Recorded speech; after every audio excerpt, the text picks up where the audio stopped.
अल्हम्दुलिल्लाह तजर्बा बहुत अच्छा हुआ है। खाद भी नॉर्मल देनी पड़ती है इसको। मेरा मशवरा है कि काश्तकार इसको लगाएं, इंशाअल्लाह ये मुनाफा बख्श फसल है, मुनाफा देगी।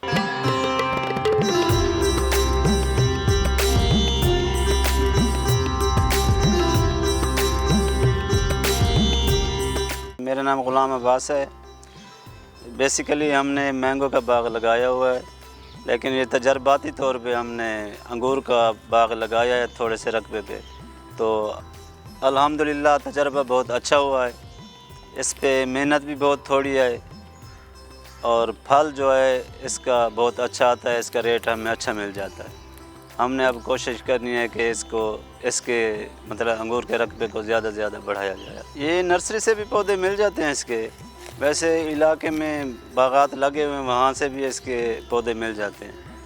तो इसकी दो वैरायटियाँ हैं, एक आम जो अंगूर होता है वो है, दूसरा ये ब्लैक कलर का है। पानी सर्दियों में तो 15-20 दिन बाद मतलब ये लगा सकते हैं, लेकिन गर्मियों में इसको पानी की बहुत ज़्यादा ज़रूरत होती है। 4 दिन या 5 दिन बाद पानी लगाना ज़रूरी होता है, वरना इसका फल गिरना शुरू हो जाता है, ये मुरझा जाते हैं। खाद भी नॉर्मल देनी पड़ती है इसको, स्प्रे 1-2 स्प्रे हो जाते हैं फंजीसाइड का। काश्तकार इसको लगाएं, इसका मेहनत जो है ना बहुत कम है।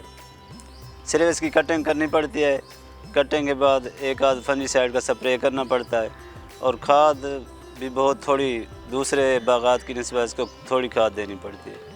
तो मेरा मशवरा है कि काश्तकार इसको लगाएं, इंशाअल्लाह ये मुनाफा बख्श फसल है, मुनाफा देगी। ये 1 एकड़ में तकरीबन 700 पौधे लगते हैं, और हर पौधे से 10 से 15 किलो हम इसका फल ले सकते हैं। और अगर एकड़ का हिसाब लगाएं तो 200 से 250 मन इससे पैदावार ली जा सकती है। मतलब चमन वाला अंगूर अगर 100% है तो ये 95% होगा, इतना फ़र्क नहीं है। अगर ज़्यादा से ज़्यादा रकबे पर काश्त किया जाए तो बिल्कुल इसकी कीमत कम हो जाएगी।